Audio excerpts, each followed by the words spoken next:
Bon, son. Le résultat à partir de notre côté.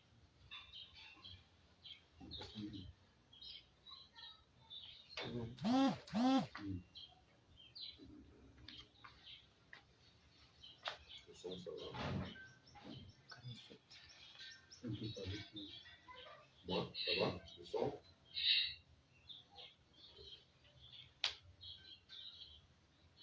Le son, ça va. Ouais, le son. Oui, je crois que c'est bon.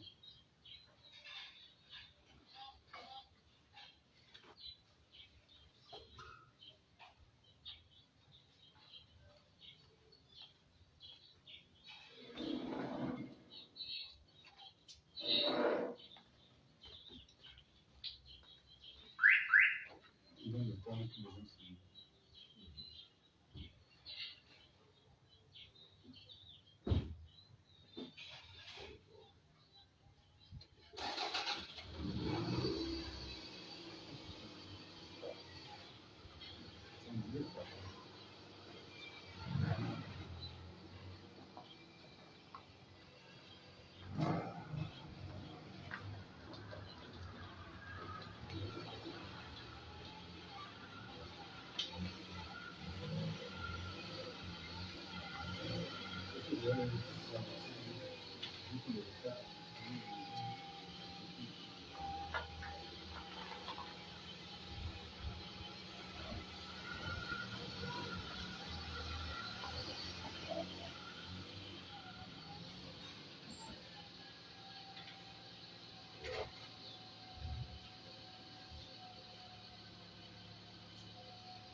C'est bon.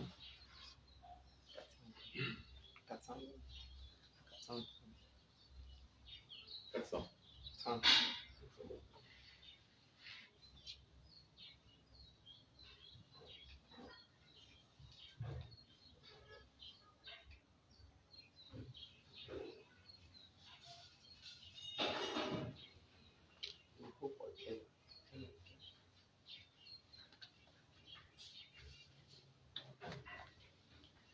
Il faut vérifier quand c'est ton truc. Pas comme ça. 500.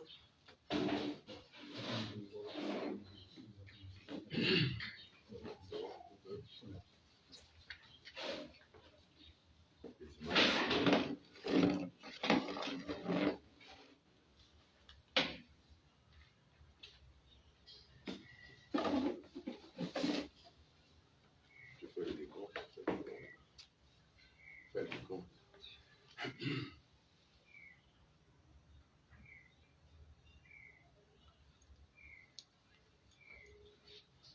Bonsoir. Nous revoilà. Revoilà le TGV de l'information et sa formidable équipe. Une équipe sans son matériel habituel. Celui-ci a été volé pendant que le TGV, la locomotive de cette émission, croupissait dans la prison centrale de Golengui et puis à la BM tour à tour. 2 ans et 4 mois de prison pour rien. Au Cameroun, il est interdit de dénoncer ceux qui volent sous peine de prison. Au Cameroun, il est interdit de dire qu'on n'est plus content de la direction que prend le Cameroun. Et pourtant, au Cameroun, il y a des gens qui volent l'argent de la mort. Sinon, comment appeler autrement le vaste scandale qui a traîné le Cameroun dans la boue des nations? Je veux parler du Covid-19. Jamais on n'a vu près de 30 ministres traîner en prison, traîner devant les juridictions, non pas pour coup d'État, non pas pour mauvais travail, mais pour vol, car les mots ont un sens. Il faut bien dire vol. Le chef de l'État, M. Paul Biya, n'autorise pas que 13 de ses ministres soient demandés ainsi par le FMI à être traduits en justice et enfermés. Tel est du Covid-19, sur lequel nous reviendrons à la prochaine émission. Tel est de Paul Chouta, vous avez bien compris, qui est enfin parmi nous. Bonsoir Paul. Bonsoir, M. Chantal Roger Tuné. Alors, enfin libre. Ah, libre, je ne dirais pas. Je ne dirais pas que je suis libre, puisque vous avez vécu tout à tout, après ma libération, ce que j'ai traversé. Vous savez, vous êtes arrivé chez moi, vous m'avez vu presque dénoncé. Je suis dans un état presque dénoncé, puisque j'ai subi une torture d'ordre psychologique, et même physique, je le dirais ici. J'ai appris que chaque fois ma fille, parfois, se réveille, elle me dit, papa, lève-toi, je me retrouve en train de dormir au sol, je ne sais pas ce qui m'arrive. Je ne suis pas libre, même si je respire l'air, contrairement à la prison centrale de Kondengui et principale où j'étais. J'ai constaté qu'il y a eu tout un cambriolage chez moi lorsque je suis sorti de prison. Tout mon matériel de travail a été spolié. Mes téléphones ont été retenus.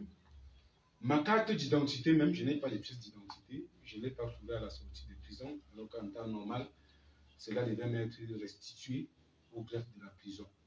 Ma famille persécutée, même jusqu'à présent, depuis que je suis sorti, je suis suivi.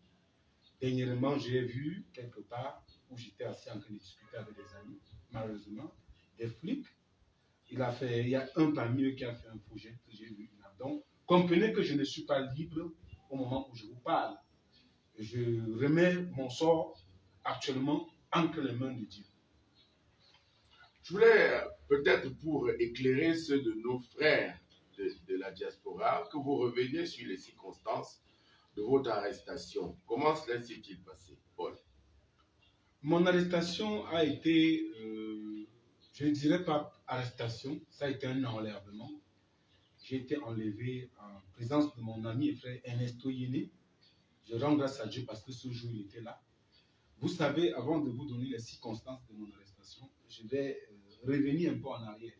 4 mois plus tard, j'étais victime d'une agression de 4 personnes qui ont essayé de m'enlever. Je dis enlever parce que mes téléphones sont tombés, ils n'ont pas pu. Il a fallu l'intervention de mon voisin, le boutiquier, qui heureusement était ouvert à cette heure pour que ces gens s'en aillent. 3 mois plus tard, je me fais enlever par 4 policiers en civil lourdement armés qui m'ont conduit à la police judiciaire à bord des motos.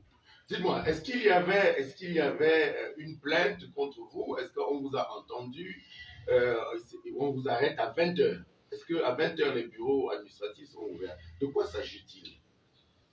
On m'a conduit à 20h, mais sans convocation préalable. Je n'ai jamais reçu de convocation ni de mandat. Je tiens avant de dire ici qu'avant ça, j'ai été convoqué à Douala, où je suis allé rencontrer. Aujourd'hui, je prends à témoin le patron de la PJ de Yaoundé, M. Bruno Guidé, qui m'a reçu dans son bureau. J'ai payé mon transport inutile.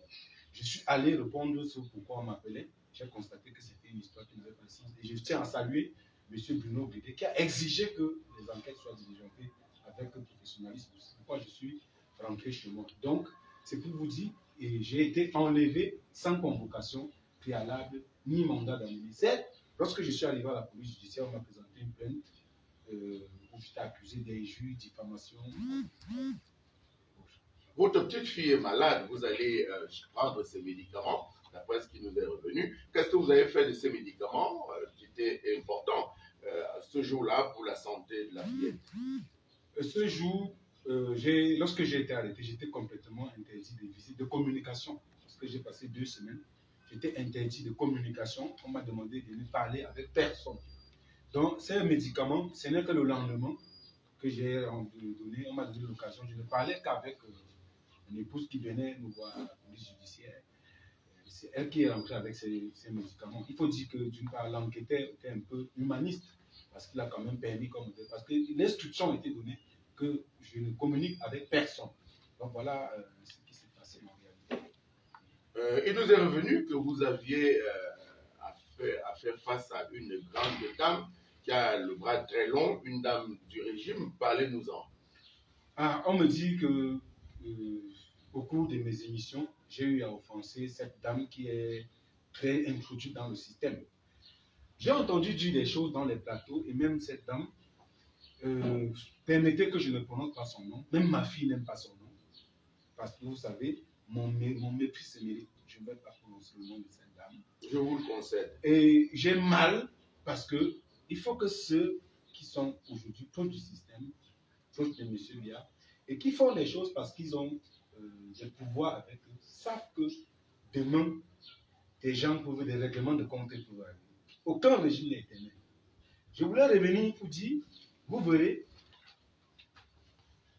le procureur Georges Meka donne l'instruction de m'interpeller et de me déférer sous quinzaine. C'est-à-dire, il demande à la police judiciaire de m'arrêter et de me traduire. C'est-à-dire, il ne faudrait pas qu'il y ait au préalable, il était question de m'enfermer. Dans Béa, là, c'est-à-dire que quand le procureur signe, c'est qu'il faut vous enfermer. Effectivement, je vais vous montrer la mission. Donc, tout ce qu'il y a eu comme... Non, c'était du dilatoire. La décision était déjà prise de vous arrêter et de vous enfermer sous quinzaine. Exactement, la mention est là, à la direction de la police judiciaire. Enquête et compte rendu en urgence à mon parquet, en me déférant les suspects sous quinzaine. Donc, même si l'enquêteur trouvait que il n'y avait pas, j'étais pas coupable, on vous arrêtait quand même, puisque le procureur l'avait décidé sans jamais vous entendre. J'ai été enfermé même avant d'être arrêté. Donc, il était question voilà ce qui s'est passé. Alors, j'ai été accusé de diffamation et qu'est-ce qui se passe? Vous verrez, je voudrais que la vérité, que les gens sachent. On m'attribue des textes. Je vois un texte signé un certain Kan Kowalski. Les captures d'écran, je pense que le technicien peut présenter ça. Voilà les captures d'écran. Voilà les captures d'écran.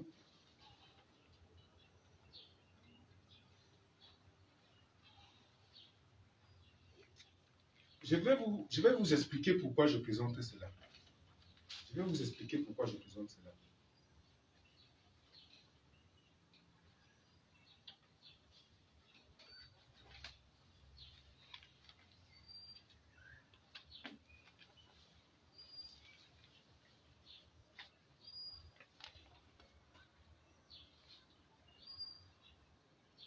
Ok. Je présente ceci pourquoi. Constatez bien que dans cette capture d'écran, on voit ma photo et un texte en bas signé Kan Kowalski. C'est ça qu'on prend contre eux, c'est-à-dire c'est une conversation WhatsApp. La dame qui m'accuse apporte ça contre eux, elle remet à la justice. C'est-à-dire elle a une conversation avec quelqu'un, elle prend le texte d'une personne avec ma photo qu'on présente à la justice. Voilà ce pourquoi j'ai fait 2 ans de prison. Les gens le savent. Nous sommes allés à l'antique avec mes avocats pour faire la chronologie des publications du texte. Dans sa plainte, elle a dit j'ai publié ce texte en mars. L'antique a établi que c'était le 9 février 2019. On a remis à l'antique nous a remis un CD parce qu'on n'a plus les primitifs. L'antique, c'est l'institution qui a l'expertise en la matière. Mais ils ont évité d'aller à l'antique. Pourquoi? Suivez mon regard. Nous y sommes allés. Nous avons remis ces preuves, ces constats de l'antique avec des CD. Mais bizarrement, le jour qu'on devait projeter le CD, parce qu'il y a également l'accuse d'avoir diffusé une vidéo. Je ne vois pas en quoi, effectivement, je l'ai fait. Je ne vois pas en quoi diffuser une vidéo est un crime. Ce n'est pas moi qui tournais la vidéo, c'est pas moi. Je l'ai diffusée 24 heures après que les gens l'aient fait. Et l'antique l'a testé. Sauf que le jour où le juge a demandé qu'on vienne avec les appareils pour faire jouer la vidéo, on a constaté que ce jour, la vidéo était brisée. Pourtant, cette vidéo a passé 2 ans chez les avocats. Pourquoi la vidéo a été cassée? Je ne sais pas. Je demande à tous ceux qui nous suivent d'aller suivre les propos, de prendre le temps d'écouter les propos. Mon hygiène ne me permet pas, mon éducation ne me permet pas de prononcer les expressions qui arrivent. C'est indécent. C'est pour ça qu'on a voulu éviter que le public écoute. Parce que c'était le nœud gorgien de cette histoire. Donc, Voilà un peu ce qui s'est passé. Nous sommes allés en justice, renvoi sur On vous arrête donc et vous êtes déféré, vous allez en prison. Vous allez d'abord à la BM ou à la prison centrale. Je vous explique. La procédure en question est diligentée dans ce qu'on appelle procédure en flagrant délit. Ça veut dire qu'on vous a arrêté en train de commettre le crime. Naturellement, pour ceux qui se connaissent, le flagrant délit, on n'a plus besoin d'enquête, puisque les faits sont là, on vous a pris sur les faits. En 3 audiences, on a fini. On m'arrête, je passe 2 semaines à la police judiciaire. On m'envoie, puisqu'on m'a pris le 29, le 28, mais on m'envoie chez le juge le 3 juin. Le juge me renvoie à la police judiciaire pour complément d'enquête. On est dans le flagrant délit. Alors qu'il y a flagrant délit, On me renvoie on fait une enquête et on vous demande de compléter l'enquête. Alors que le flagrant délit, on doit vous déférer immédiatement. Oui, oui. Je redescends le 11. Il y a eu des batailles. Je remercie ici Serge Somatomba qui est venu me saluer ce jour. Je remercie le député Ngakonda qui est venu. Il a voulu se porter garant. Il était prêt à payer une caution d'1 million pour que je comparaisse. Malheureusement, cela ne s'est pas passé. Excusez, je ne vais pas citer ce juge ici. Ou je peux même le citer pour le remercier. Le juge Onana. Il comprendra pourquoi je l'ai remercié. Ce monsieur n'avait pas la volonté de me faire défiler en prison. Il y a eu des pressions. Je ne peux pas dire certaines choses. Donc voilà un peu ce qui s'est passé. On me défait le 10 juin à la prison centrale de Yaoundé. Lorsque j'arrive à la prison centrale, 1 mois et demi après, on m'enlève de là pour m'envoyer à la prison de haute sécurité à la BM. Là, vous verrez les Ayutabi, j'ai dormi avec des Boko Haram. Ou quelqu'un vous dit qu'il a égorgé. C'est-à-dire les combattants de Boko Haram. Quelqu'un vous raconte comment il a égorgé des gens. Hein, vous avez là les séparatistes anglophones. Vous vivez avec quelqu'un, il vous dit comment il grands bandits. Vous voyez des bagarres, des poteaux. Je suis poursuivi pour diffamation. On me détient dans une prison qui est, dans d'autres pays, à la presse, diffamation, l'objet de 6 mois. Maximum, généralement avec sursis. À ce propos, je dois vous dire que j'étais moi-même ce matin au tribunal, que je suis poursuivi par M. Mokulu Mondo depuis 6 ans maintenant, pour le même fait de diffamation. Et nous avons fait l'unicité des procédures. Et malgré cela, on rappelle l'affaire parce que je suis victime de près de 20 procès pratiquement. Malgré le fait que j'ai été jugé à 2 ans de prison et 6 mois de sursis, l'affaire se poursuit. Et ce matin, elle a encore été appelée par une dame du Nord qui a renvoyé pour le 2 août ce procès. Vous voyez donc, les tribulations dont vous parlez, je les connais très bien. Dites-moi. Alors, maintenant sur place, à la BM, pour diffamation, il faut réorganiser votre vie. Je voulais, c'est autorisé, de le dire, nous sommes en démocratie, que vous me parlez un peu de vos concitoyens, de vos co-détenus. Monsieur Ayoub Tabé, parlez-moi de lui. On l'a présenté à l'extérieur comme quelqu'un de brigand, de dur, de criminel. Parlez-moi de vos co-détenus. Je vais vous dire, avant d'arriver sur monsieur Ayoub Tabé, je cite ici le témoin Maître Sim qui est en salle à la PJ, le jour de la confrontation avec Mme Béal. Tout à fait. Elle m'a dit, je vais t'envoyer rencontrer ton champion Kanto en prison. Et c'est Maître Sim comme toi. Maître Sim a insisté, et si l'enquêteur s'il nous écoute, c'est que je dis la vérité. Maître Sim je vais t'envoyer rencontrer ton champion Kanto en prison. C'est-à-dire, je vais t'envoyer en prison. Dans la confrontation. Je l'ai même supplié, je lui ai dit non, je ne voulais pas diffamer. Si je l'ai fait, j'ai même pas exigé d'enlever la vidéo, j'ai enlevé. Je me suis mis à genoux, j'ai pleuré parce que je devais présenter un examen. J'étais à la semaine qui suivait, dans une semaine. J'ai perdu cet examen. J'ai passé 2 ans de prison. 2 ans et demi. 2 ans et ma famille brisée. Ma maman aujourd'hui souffre. Elle a été victime d'un AVC. Elle n'a même pas pu se protéger, elle refusait qu'elle vienne me voir en prison. Toute ma famille est disloquée. Imaginez, c'était moi, je suis la personne qui était un peu plus financièrement qui soutenait ma famille. Aujourd'hui, j'ai perdu tout. Donc, pour revenir, effectivement, je suis allé, on m'a envoyé avec M. Kanto. Puisque j'arrive à la BM le 25 juillet 2019. Pour cette Foguet qui m'accueille dans la cour, c'est eux qui demandent qu'on m'envoie dans une cellule climatisée qu'on appelle généralement VIP. Paye les frais, c'est où je suis en énergie. C'est-à-dire qu'on paye l'argent pour avoir une bonne chambre en prison. Oui, c'est comme ça. Quelqu'un qui est enfermé doit payer de l'argent. Je vais vous dire, à la prison centrale d'ailleurs, pour aller dans les quartiers spéciaux, j'ai payé 115 000. Je cite, le régisseur Medjo est venu, il a pris 115 000 francs. Oui. en prison, Oui, pour on paye aller le dans loyer la de justice. 115 000. C'est un C'est très loyer. important. C'est un loyer, oui. Lorsque je paye ces 115 000, il prend le reçu des Chiginon. Il dit, il va au Kosovo. Il déchire Il le va au reçu. Kosovo. Le Kosovo, vous savez, Seigneur Jésus, c'est un mouroir. Je ne sais comment décrire le Kosovo. Il faut voir. Je souhaite que les autorités camerounaises, que le ministre Laurent Essou fasse souvent des tours dans les prisons. Il ne suffit pas qu'on raconte. Même si vous êtes inhumain, lorsque vous arrivez au Kosovo, vous aurez un bain d'humanisme.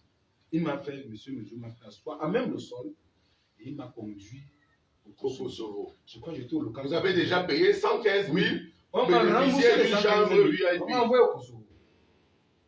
J'étais assis à même le sol. Je devais passer nuit à même parce que les gens dorment, il n'y a pas d'espace. La prison est ça surtout. Les gens dorment à l'air, ils plus sur les gens. Il faut faire des besoins, les gens se mettent en rang. Il y a ce qu'on appelle généralement les pratiques homosexuelles, des bagarres. J'étais en insécurité. Mais sauf qu'il y a eu des jeunes qui m'appréciaient, qui me connaissaient. Il y a un qui a pris sur lui de passer nuit au sol et de me donner ce qu'on appelle généralement les mandats dans le jargon pénitentiaire. C'est où je j'ai passé nuit. Quelques temps après, ce régisseur est venu demander qu'on m'appelle, qu'il veut me faire changer. Parce qu'il y a eu l'intervention, j'ai appris qu'il était régisseur dans mon village. Le particulier du président du Sénat, que je connais, est arrivé. Ils se sont rencontrés. Il a dit qu'il me changeait. J'ai dit non, je me sens plus à l'aise. Et j'avoue que pour mon expérience, en tant qu'investigateur, j'étais d'une part content d'y être. Parce que j'ai vécu au cœur de l'enfer, au cœur du ténèbre. J'ai vu des gens se faire sodomiser pour 100 francs. Je l'ai vu dans cette prison. Je pense que M. Medjo m'a rendu un service. S'il était allé au quartier spécial, je n'aurais jamais vécu cela. Alors, lorsque j'arrive, un jour, je me fais agresser devant l'entrée du quartier. C'est comme ça que... Du quartier en prison. Au Kosovo, oui, il y a le quartier, le quartier. Un jeune Jean Bonheur, militant du MSC, qui est ami à moi d'ailleurs, a pris sur lui de me faire demander que je me fasse muter. C'est comme ça que... Même la mutation, même c'était des problèmes. Je suis arrivé donc, j'ai logé, on a arrangé le local comme c'était, on appelait généralement ça la Maison Blanche. Puisque c'était un local, on a investi et puis tout était potentiel. Dis-moi, on mange quoi là-bas? Qu'est-ce qu'on mange? Du maïs, parfois avec du sable à l'intérieur et du haricot. On le fait, même le porc ne peut pas consommer. Je n'ai pas d'expression. La langue française n'a pas des mots requis pour qualifier cela. Il faut le voir pour. Oui. Permettez que je finisse à ce niveau. Alors, quelques jours après les mutineries, le 25 juillet 2019, on m'a enlevé Manu militaire dans la nuit. On m'isole d'abord dans une salle. Le lendemain, on me conduit donc à la guerre. Pourquoi on vous amène à la aucun guerre? motif. La prison où il y a les grands bandits, où il y a les terroristes de Boko Haram. Pourquoi on vous amène là-bas? On ne m'a donné aucune raison. Donc, je me suis retrouvé comme ça. Et comme je vous ai expliqué, c'est où j'ai rencontré, j'ai passé les journées avec Valzero. Monsieur Ayoub Tabé, avec Valzero. Oui, et chaque soir, le professeur Fouga avait pris sur lui, puisque financièrement, c'était compliqué. Oui. Il faut quitter de chez moi pour venir donner les repas. Il n'y a pas de moyens, c'est pas évident. Il faut que l'enfant aille, il faut payer le loyer, il faut s'occuper. Non, c'était vous la ressource financière de votre famille, oui. Je remercie d'ailleurs, permettez que je remercie mes employeurs. Cameroun, qui a fait un suivi extraordinaire, qui m'a assisté de façon extraordinaire. Au départ, ils m'ont apporté des avocats. Je les remercie. Je n'ai jamais vu dans une société. Les journalistes sans frontières. Les reporters sans frontières. Oui. Donc, avec quand le professeur Kamtoso, qui me donnait le repas chaque jour, je suis dans mon local, le professeur, M. Ayoub Tabé, envoie quelqu'un de venir m'appeler. Parce que j'arrive, il dit non, je peux t'asseoir chaque jour avec lui. Donc, lorsque les professeurs Kamtoso sont sortis en octobre, chaque soir. Le professeur Kamto sort. Oui, en octobre. Lui qui vous apportait quelques subsides avec Fouquet, et vous êtes abandonné à vous-même à la BNF. Je suis couché donc. Monsieur Ayoub envoie Bertin qui sortait ici, de venir m'appeler que je peux manger avec lui chaque soir. Monsieur Ayoub Tabé. Oui. Du 7 octobre jusqu'au jour où je sors de prison, j'étais nourri par Ayoub Tabé. Je vais vous décrire, excusez-moi, je ne veux pas entrer dans les polémiques politiques. L'homme que j'ai vu est loin de celui. Je ne parle pas de politique. Je parle de l'homme que j'ai vu. L'homme. Je souhaite que les Camerounais aillent souvent discuter avec cette personne. Même au sein de la prison, on vous dira. C'est quelqu'un quand j'allais, je voyais comme un démon, puisque avant que je le voie, c'est quelqu'un de très humain. Toute l'équipe d'ailleurs. J'ai eu tellement mal, parce que j'ai dit, si on veut résoudre la crise, pourquoi les gens ne prennent pas l'initiative d'aller rencontrer? Il est l'homme le plus modéré parmi eux. Le plus modéré, le plus humain et le plus humble. Je le dis, tout le monde parlait de Dieu. Je me suis posé 1001 questions. Vous voyez, blague avec tout le monde. D'ailleurs, au moment où je vous parle, chaque soir, il donne à manger à tous les prisonniers. C'est eux qui donnent à manger à tous les prisonniers. C'est ce que je peux dire. Donc, voilà des personnes que j'ai côtoyées, que j'ai rencontrées en prison. Et que j'ai connues à la BM. À la BM. Pour diffamation. Je vais vous dire, j'ai rencontré donc les gens de Boko Haram. Extrémistes, j'en ai connu. Oui, il y en a un qui vous a raconté comment il a égorgé des enfants. Pour être en paix, chaque semaine, ma mère m'envoyait les colas. Je partageais les colas. Vous savez que ma mère vend les colas, c'est une pauvre femme. Oui. Elle vend les colas. Je partageais les colas pour être en paix. Parce qu'un jour, j'ai lavé les habits, je suis allé sécher. Il y a un qui est sorti là avec le couteau qui me dit peur. J'étais obligé de faire parce qu'on m'a dit non, c'est le cordon quand même, j'ai mis les habits. Je ne savais pas. J'aurais pu passer des vies à sa corde là-bas. J'aurais pu passer des vies à cette prison. J'ai chopé le Covid-19 dans cette prison. J'ai été empoisonné dans cette prison. C'est une maman qui vit aujourd'hui au Canada qui m'a sauvé la vie. Elle m'a fait envoyer des potions qui m'ont. Je l'ai dit ici, je n'ai pas voulu faire une sortie. Donc où j'étais programmé pour mourir. 2 ans. 2 ans et 4 mois. On sait que vous avez laissé une famille. On sait que vous avez des études. Que vous êtes le principal pourvoyeur financier de votre famille. Donc en dehors de moi, il fallait briser toute ma famille. Bon, d'une part, ils ont peut-être réussi parce que tout mon matériel, tout mon domicile, mes téléphones, ma carte d'identité, je suis devenu comme un sans-papier dans mon pays. J'ai eu le privilège de lire un peu le manuscrit du livre que vous êtes en train de préparer. Et j'ai lu dedans Salva Mileke, on m'a dit qui commande au Cameroun. Racontez-moi ça. Oui, effectivement. Effectivement. Je prends ici à témoin Jules Raymond Amana. Lorsque nous étions à la police judiciaire. Vous savez, on ne cite pas les fonctionnaires de police. Non, permettez. Racontez simplement les faits. C'est pas le fonctionnaire. Si on vous a arrêté pour diffamation et qu'on vous a enfermé à la BM, ne citons pas ce policier, dites simplement ses propos. Jules Raymond Amana, que je cite, c'est quelqu'un qui était là. Je le cite comme témoin, on était ensemble. Tout à fait. Et il y a un policier à la PJ qui boit beaucoup. Je ne donne pas son nom. Oui. Il arrive toujours sous pour faire l'effectif. Il dit, vous les Bamileke là, qu'est-ce que vous avez vu de Kanto? Kanto vous donne même quoi? Ça fait mal, ce n'est pas bien. C'est douloureux. À un moment donné, ça révolte. Vous m'avez cité aussi dans notre conversation avant cette émission, le cas d'un de vos confrères qui a été en prison et qui a été libéré. Quelqu'un d'autre vous a dit après, vous êtes Bamileke. Naturellement. Oui. Moi, mais je me suis posé des questions. Il s'agit de mon frère Martinez qui a dit des choses pas décentes sur moi. Lorsqu'il est arrivé en prison, allait me demander comment je l'ai accueilli. Si sa femme est vivante, j'ai fait des diligences, c'est moi qui ai fait pour que le CPJ essaie d'intervenir dans son cas. Je ne suis pas renseigné, mais j'ai appris qu'il a même dit que chaque mois, c'est des rumeurs. J'avais 600 000. Bon, alors, voyez-vous, Martinez arrive en prison pour les mêmes motifs que moi. Il fait 2 mois, il sort de prison. Diffamation. Et j'ai fait 2 ans. Je me suis posé la question si j'avais le mauvais nom. Est-ce parce que je m'appelle Souta? Est-ce parce que je suis Bamileke? Je n'ai pas choisi d'être Bamileke. C'est une coercition naturelle. La nature maintenant est obligée. Pourquoi on doit faire? C'est pas joli. Regardez un peu ce qui se passe. C'est pas beau. Il y a un autre qui se dit qu'on a condamné, on ne l'a même jamais interpellé. Il avait une affaire avec Parti Sassiga qui est un ami à moi. J'ai aussi appris un certain autre Obama. Vous avez vu tous les micmacs qui se sont passés. On a testé qu'il n'est jamais allé en prison. Pourquoi vous ne voulez pas qu'on pense que c'est comme si être Bamileke est devenu un problème au Cameroun? Je ne dis pas que c'est ça. Mais ça laisse à croire que c'est comme si c'était un problème. On m'a torturé. Que ceux qui jouent à ce jeu arrêtent. C'est pas bon. C'est pas bon. Parce qu'un jour, l'âme va changer. Tôt ou tard. tôt ou tard, il faudrait que ça cesse. Moi, particulièrement, j'ai beaucoup d'amis qui sont ici.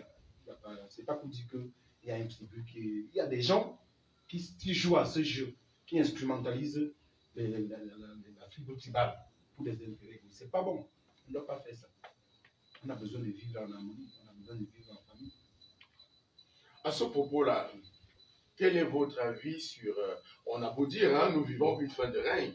Quel est votre avis avec l'exaspération du tribalisme qu'on vit aujourd'hui sur cette fin de règne-là? Est-ce qu'il n'y a pas lieu de craindre des règlements de compte après? C'est de ça que je vous parle. Moi, peut-être, par exemple, je suis un modéré. Je suis quelqu'un qui a du cœur. Je sais pardonner. D'ailleurs, je pardonne à mes bourreaux. Mais il y a des gens qui ne pardonnent pas, qui ont mal. Je connais des gens en prison qui m'ont dit, Paul, nous sommes prêts à porter les armes. C'est pas bon. J'ai vu des gens, permettez que je vous dise quelque chose. Un petit jeune garçon qu'on appelle Serge Ojolo. Je crois que si les détenus ils vont le remarquer. Ce garçon a fait 4 ans de prison. À la fin du jugement, on lui a donné 4 mois. C'est-à-dire, il a fait 4 ans de prison. Et quand on a donné le jugé, il a fait 4 mois. S'il n'est pas révolté, il devient quoi? Et puis encore, la prison, c'est un endroit, n'est-ce pas, par excellence de perfectionnement de la délinquance. Puisqu'il n'y a pas de, comment on dit, il n'y a pas de truc pour s'occuper, il n'y a rien. Il y a peut-être seulement des chambres, des trucs. Et ce petit dont je vous parle, on le sodomisait tous les jours pour 200 francs. C'est un jour au Jolon. S'il me coûte, il me cherche. Je cherche même à rencontrer ce petit. Parce que j'ai envie de faire tout un témoignage avec lui, une tournée avec lui. Pour qu'il vous montre son sac. 4 ans, un jeune garçon. Aujourd'hui, il est devenu sorti de prison homosexuel. Il faut plus qu'on brise la vie des gens comme ça. J'ai laissé l'autre Edou. Il a 7 ans de prison. Prévenu, on l'a pas encore jugé. Je dis ça pour vous dire, moi j'ai eu la chance peut-être d'avoir que je sois shooter. On met des grosses guillemets sur chance. Hein? Oui. Mais il y a des gens qui sont dans les 438. 10 ans, j'en ai laissé. Qui ne sont jamais montés au tribunal, mais on dit les dossiers ont disparu. Combien de prisonniers il peut y avoir à Kondengi? Bon, là, à la prison centrale, on est environ dans 5000. Puisque je peux vous dire, chaque semaine, il y a au moins 50 personnes qui entrent en prison. Le Cameroun doit comprendre qu'on a échoué. Ça veut dire qu'on a échoué sur le plan de la symbole sociale. Si chaque semaine, 50 personnes vont en prison, on a échoué. On a échoué. Qu'est-ce que les gens... Ça veut dire que la délinquance, l'État a ce devoir, ça fait partie du pouvoir, des fonctions régaliennes de l'État. Chaque semaine, il y a ce qu'on appelle cellules de passage, c'est qui commence la prison de ça. Donc vous voyez par exemple, mais à la BM, on était peut-être 150. Je vous dis, la BM, c'est une prison de haute sécurité. On m'a dit que c'est directement attaché à la présidence. Qu'est-ce que je faisais là-bas? C'est la présidence qui m'a envoyé là-bas, je veux savoir. C'est la présidence qui m'a envoyé. J'ai même dit à un moment donné que, mais pourquoi ne pas m'envoyer au tribunal militaire pour faciliter? J'étais au tribunal correctionnel, flagrant délit, 27 renvois. Est-ce que c'est beau pour la justice? Je n'ai jamais vu ça. 27 renvois. Même dans un film de fiction, si ça existait comme on le dit, c'est un cas atypique dans le monde. Donc l'objectif était de nous briser. On m'a fait perdre mes études. Oui, parce que parlez-moi justement de ces études-là. Vous deviez composer, c'était quoi? Je devais compléter et faire un master à l'Institut supérieur de traduction et de communication. Je devais présenter les examens pour envoyer pour le master. Malheureusement, je n'ai pas eu de chance. Oui. La veille, une semaine avant. Attendez, ils sont même allés au campus. Puisqu'ils ont fait comment? Ils ont pris un camarade de classe. On l'a torturé.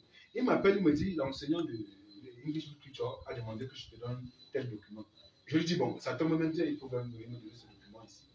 Lorsqu'il arrive, il vient avec ses filles, il était jeune. C'est comme ça qu'on m'a pris. Et j'ai même appris qu'on a envoyé une policière à l'institut où je fréquentais pour épier ma vie. Ils ont pris mes portables, me demander qu'est-ce que je fais, ils sont même allés investiguer, faire vérifier mes comptes bancaires. Ils ont constaté que je suis un garçon pauvre. Pourquoi le président Kamto intervient là-dedans? On dit on va t'envoyer chez Kamto. Est-ce qu'on n'est plus dans la diffamation, on est dans la politique? Je peux vous dire qu'il y a presque... Je veux vous dire qu'il y a presque un rapport avec ce parti, puisque même étant en prison, il y a des indices sur ce dossier, on a encadré MSC. La présidente a même dit que j'ai fait partie des groupes de personnes qui ont voulu recruter au MSC. Je sais pas, mais comment on libère les prisonniers du MRC et vous, on vous garde en prison si vous êtes du MRC? sais pas si, même si appartenir, c'est un truc. Donc, vous voyez, voilà un peu ce qui s'est passé. Étant en prison, on a persécuté mon grand frère à la Direction générale de la Sécurité nationale pendant 7 heures de temps en mai 2019. On a pris ses Qu'est-ce qu'on lui téléphones reproche? fouillés. On a pris ses téléphones fouillés. On dit que je suis le grand communicateur de Kanto. Est-ce qu'il est du MSC, tout ça? C'est la frilosité même du dossier à la limite. C'est moi qui ai couvert le meeting du RDPC à Baranté le 1er septembre 2019. C'est moi. J'étais en direct dans le monde. C'est moi qui couvrais les meetings plusieurs fois du RDPC. J'ai couvert les trucs de campagne de Yoko. J'ai couvert les campagnes de Makoma. J'ai couvert les campagnes de Matoma. J'ai couvert même quoi. J'étais même allé avec Kawala qui est venu me rendre visite en prison. Pourquoi on fait une fixation du fond? Si vous détestez Kanto, assumez ça avec lui. Qu'est-ce que j'ai à y voir? Je suis un homme libre, on ne m'achète pas. Je sais que plusieurs fois on a tenté de m'acheter. J'ai refusé. C'est ça qui vous dérange. Je ne vous ferai jamais acheter. Je reste un homme libre, égal à moi-même dans ma pauvreté. Je suis fier de le dire. Je n'appartiens à personne. Et je veux même vous raconter quelque chose. Peut-être ça devrait emmener dans vos questions. On a même dit que j'étais l'un des communicateurs. Je faisais partie d'un clan du pouvoir qui est dans une bataille avec nous. On m'a accusé d'être proche de Moutazé qui m'a donné l'argent. Je l'ai dit ici ouvertement. Je n'ai jamais rencontré Moutazé de ma vie. Ni qui que ce soit. Bon, si les gens sont allés prendre l'argent en disant que c'était moi, j'ai dit devant lui qu'on lui envoie cet extrait. Je n'ai jamais perçu un radis ni rencontré qui que ce soit. Je dois préciser à nos chers internautes et téléspectateurs, pourquoi pas, que nous venons d'être victimes d'une panne de lumière. Effectivement. Et que ce que vous voyez là, c'est la lumière des lampes. Qu'on va donc sans doute arrêter l'émission après une ou deux questions pour la recommencer si la lumière n'est pas arrivée. Voyez-vous, il y a des préoccupations importantes au Cameroun quand 186 milliards sont distraits, soi-disant pour tuer les chauves-souris, soit encore pour distribuer les masques à des enfants qui sont déjà en congé pour justifier la dépense, soit encore, et que des gens disent il n'y a pas eu vol, il y a eu détournement. Non, les mots ont bien un sens. On n'amène pas près de 30 ministres d'un régime, d'un gouvernement, devant les juridictions pour de la gnognotte. S'il s'agit de vol, et ma conviction est qu'il s'agit de vol, eh bien c'est grave. Et mérite au moins qu'on regarde pourquoi quelqu'un peut être enfermé pour 2 ans, alors que des gens qui, manifestement, ont volé l'argent de la mort, eux, revendiquent quelques égards, quand même le prestige de la fonction ministérielle désormais est foulé aux pieds. Permets, Paul, qu'on arrive sur quelque chose qui t'est personnel. Maintenant, tu vis de quoi? Je peux vous dire, je vis aujourd'hui, je vis comme... je ne vis de rien. Peut-être je dirais, je vis dans la disette. Je vis comme je suis un indigent. Puisque vous arrivez chez moi, vous avez vu. Qu'est-ce que l'enfant mangeait? C'était du tapioca. Oui. Les âges. Oui. Que ma mère m'a envoyé. Donc, vous voyez, ces gens ont réussi à briser ma famille. Ils ont réussi à me briser, que ce soit sur le plan académique, que sur le plan, même je dirais, pas psychologique, parce que rassurez-vous, je reste égal à moi-même. Même si d'une part, je me sens comme du délit et tout, je dois voir aussi, puisque ça ne tient pas, on me dit parfois je dors au sol, parfois je me trouve, donc je suis. Mais, malgré tout cela, je tiens à préciser ici que rien ne peut étioler la détermination que j'ai pour faire triompher dans notre pays, un pays prospère, un pays de justice, un pays où les Camerounais seront fiers de dire oui, je suis Camerounais. Un pays où les Camerounais seront capables de se regarder en face et de dire mon frère, tu es mon frère. Un Cameroun où les gens seront libres de dire ce qu'ils pensent. Voyez-vous, la persécution dont j'ai été victime, tous ceux qui militent pour la justice dans le monde, si vous faites le tour de l'histoire, ont subi cette persécution. Avant qu'on ne m'interpelle la veille, il y a une dame avec qui j'ai eu une émission. Elle m'a posé la question, mais Paul, pourquoi ne t'arrêtes pas? C'est comme si tu travaillais avec ces gens-là. Bon, ça veut dire, quand on m'a arrêté, ça a comporté la thèse selon laquelle je n'étais pas avec ces gens-là. Et une fois, je me souviens, vous disiez souvent, on vit dans un pays où, comme si, lorsqu'on ne dit pas que Paul Biya est beau et mignon, on n'est pas libre. Voyez-vous, on m'a arrêté parce qu'on estime que j'ai ma liberté. Je rencontre des autorités que je ne vais pas citer ici. On a des discussions. Moi, je leur donne mon point de vue et en causerie, eux-mêmes, ils acceptent, ils disent non. Mais pourquoi cette contradiction ne doit pas fonctionner? On ne doit pas acheter les gens avec de l'argent. La liberté ne s'achète pas. On peut emprisonner l'homme, briser une famille, mais on ne doit jamais briser ma conviction. Ma conviction reste intacte et elle reste encore davantage plus solide. C'est ce que je tiens à préciser. Vous avez rencontré les dirigeants, certains du Cameroun anglophone, qui se disent ou qui sont, c'est selon, prisonniers politiques. Quel est votre avis, franchement, sur la crise anglophone? Qu'est-ce qu'il faut faire? Bon, je ne vais pas citer des gens ici, mais je vais vous dire, la crise anglophone est segmentée du côté anglophone, pour ceux que j'ai rencontrés. Il y a des plans. Il y a le côté des radicaux et le côté des modérés. J'ai discuté avec un des radicaux qui m'a fait cette révélation. Il m'a dit, Paul, si on arrive au niveau où on est arrivé, c'est parce que nous étions dans la légitime défense. Nous avons marché à Bamenda pour revendiquer le common law, revendiquer ceci, cela. Ce que les gens ont trouvé à faire, c'est de nous persécuter, de tuer nos parents, de tuer nos enfants. Paul, en ce moment, qu'est-ce qu'on devait faire? Il m'a dit, l'une des personnes les plus modérées, c'est un enseignant d'ailleurs, vous suivez mon regard. Dans cette histoire, c'était un monsieur dans les Biblières. Il me l'a dit que lorsqu'ils ont discuté dans le consortium avec le Paul Gogomo, c'était l'une des personnes les plus modérées. Et il m'a donné le nom de 2 ministres que je ne vais pas citer ici, qui ont contribué à la radicalisation de la crise anglophone. Et il m'a dit ce jour, Paul, tu es en train de sortir, dis-leur que rien ne peut m'amener au Cameroun. Je suis décidé de partir, sauf si je ne suis plus vivant. Vous voyez, quand quelqu'un vous dit un truc comme ça, il sait qu'il est en prison depuis des années, sa famille est délaissée. Quand quelqu'un vous tient ce type de discours, et vous comprenez ou pas le problème, il m'a dit le mépris et l'orgueil. Il aurait fallu qu'on écoute et qu'on négocie. Il m'a dit, c'est cette violence qui continue aujourd'hui, qui a radicalisé. Par contre, de l'autre côté, il y a des gens qui sont modérés, avec qui vous discutez, même quand vous voulez faire des discussions. Ceux qui sont dans les négociations, qui sont en cours avec les leaders anglophones, il y a des gens qui savent qu'il y a parmi eux ceux qui ne sont pas d'accord pour ces négociations. Mais chaque fois, je vous ai dit ici qu'il est l'homme le plus modéré parmi eux. Mais le président Ayub Très modéré, oui, très modéré. S'il faut discuter, je pense que lui encore, il peut encore accepter le fédéralisme. Mais les autres n'y sont plus. Vous voyez? Oui. Il m'a même fait une révélation que Paul, le jour que j'arrive au tribunal militaire, je cite M. Ayub, qui est un peu de ceux qui discutent avec nous pour se renseigner.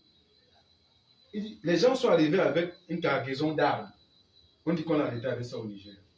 Il m'a dit, Paul, tu vois ton pays. On vient avec une cargaison, il dit qu'on ne sait même pas d'où ils sont. Il m'a dit, on les a arrêtés où? On les a amenés. On les a arrêtés à l'hôtel. Il dit, on vient avec, au tribunal militaire, avec une pick-up d'armes. Il dit que c'est avec ça qu'il a arrêté. Il dit, quand voyez-vous traiter les gens comme ça, est-ce que vous nous donnez même encore le sentiment d'être avec nous? Et après, il me dit, Paul, Ambazonia will host the Cup African Nation before Cameroon. Et il le disait avec une certaine aisance. Il parlait, mais vous sentez en lui quelqu'un qui est vraiment fait. Autrement dit, le grand dialogue national du Palais des Congrès. Non, c'était la gnognotte. Pour lui, c'était de la gnognotte. On a fait un commentaire, il m'a dit, c'était joke. Ce qu'il m'a dit, dès qu'il ne prend pas, c'est l'économie. Il m'a dit, c'est des trucs qu'il ne prend pas au sérieux. Mais je crois qu'il ne se fait pas tard. Il suffit juste que nos autorités cessent avec l'orgueil et la violence. Il faut être humble, il faut reconnaître. Lorsque vous vous expliquez le problème de la crise, ayons l'honnêteté de reconnaître qu'il y a du vrai. Ayons l'honnêteté de s'asseoir, même si on n'est pas d'accord avec l'option armée. Il faut avoir l'honnêteté de reconnaître, de laisser le mépris. Vous voulez envoyer les gens pour discuter avec les leaders, vous envoyer un juge. Ça représente quoi? Alors dites-moi, question à 10 francs. Si vous deviez naître Betty ou Banganté, vous faites quel choix? Là, c'est une question insidieuse. Et je ne pense pas que je vais stigmatiser. Je suis Banganté, je suis fier de l'être, sans orgueil. Je pourrais vous dire que je suis un citoyen du monde. Donc, même nos frères Betty, je les appelle ainsi, n'ont pas fait choisir d'où naître. Sauf qu'il ne faut pas qu'on tombe dans le piège de l'utilisation. Il y a des instrumentalisations. Je pense personnellement qu'on ne doit pas caricaturer ou stigmatiser une tribu parce que certains responsables issus de cette tribu posent des actes irrévérencieux. C'est pas bien. Je vais vous expliquer. Moi, j'étais personnellement candidat aux élections pour la mairie de Yaoundé 6e et un ponteux du régime m'a dit, dans un débat télévisé, N'Tuile, que la Diado et qu'elle tombe maire à Bafan, que va être maire chez vous à Bafan. Je dois préciser que je suis de l'Est du Cameroun, que je m'appelle Tuile et que lui m'appelait N'Tuile, que la Diado. C'est pour ça que j'ai posé la question, avant qu'on arrive sur le débat, la rubrique sur les remerciements. C'est notre premier jet, notre premier entretien. Beaucoup d'autres suivront. Tu reviendras par exemple sur la question des mœurs. Nous avons invité le jeune qui est devenu homosexuel, qui viendra raconter ici comment sa vie est brisée, parce que lui, il est malade, il faut le dire. Maintenant, souffre du grand mal et de tout cela, des accès. Dites-moi, vous devez remercier 2 ou 3 personnes qui vous ont resté très proches quand même pendant ces épreuves-là. Oui. Beaucoup même. Beaucoup, je ne saurais. La liste est longue. Je prie ceux que je ne pourrais pas citer ici de m'excuser parce que j'ai reçu des soutiens dont je n'imaginais pas. Voyez-vous. Il y a la diaspora, la grande diaspora camerounaise que je vais remercier ici. Je remercie toute la diaspora camerounaise, que ce soit celle de Johannesburg, de Paris, de Londres. Il y a même ceux qui sont venus me rencontrer en prison, les États-Unis, du Canada, etc., Luxembourg, qui sont venus. Je leur dis infiniment, je les suis 1000 fois infiniment reconnaissant du soutien qu'ils m'ont apporté, qui continuent de m'apporter, qu'ils m'ont d'ailleurs apporté avant mon arrestation. Je vais ici citer quelques noms, permettez. Mimi Mefo.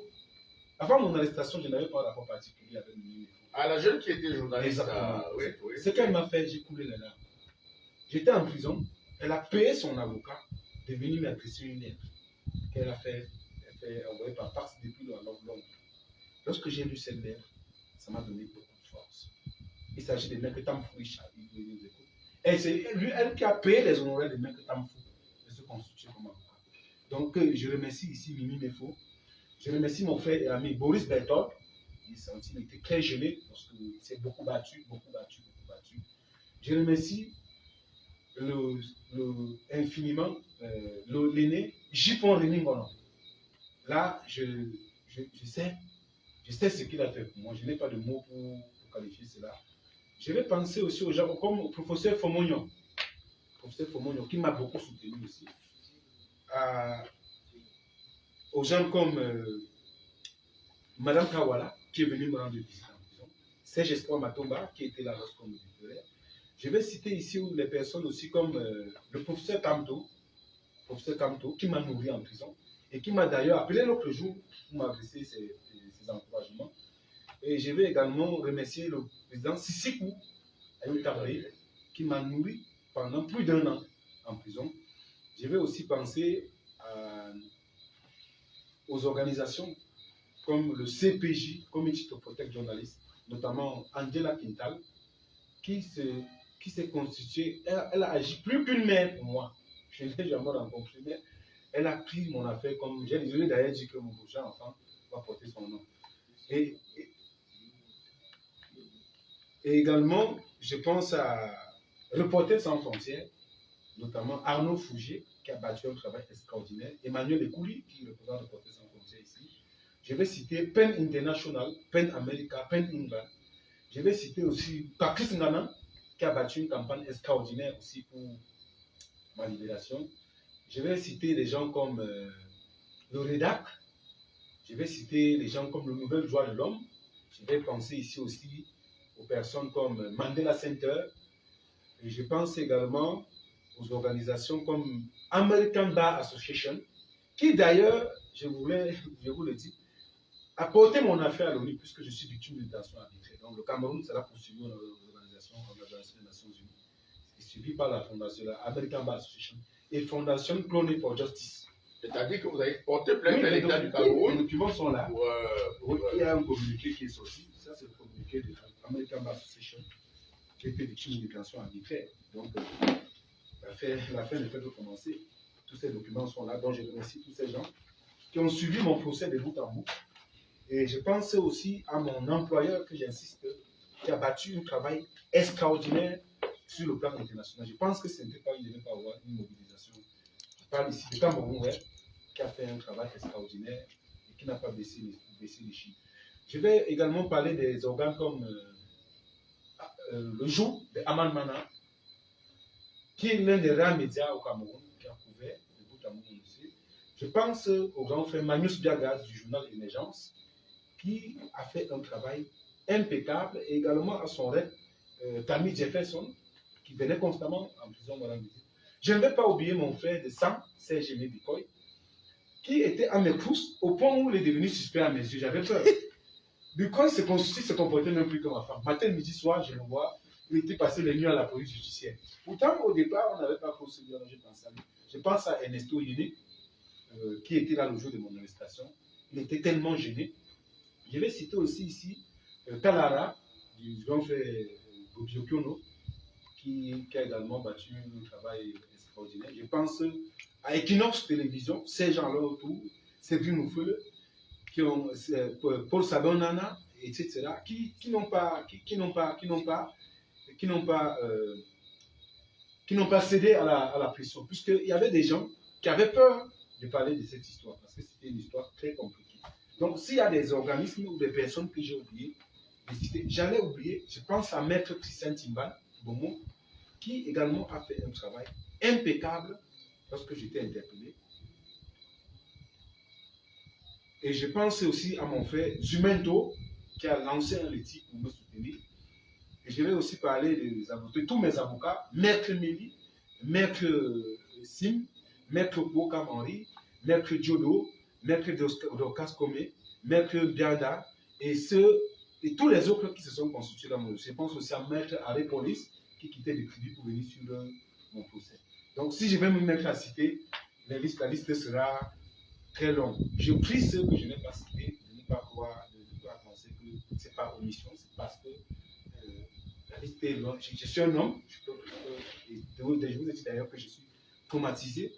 Vous comprenez qu'il faut que j'aille voir aussi pour le terminer. Ainsi va le Cameroun, ainsi va Paul Chouta, ainsi va la justice des autres, la justice des forts.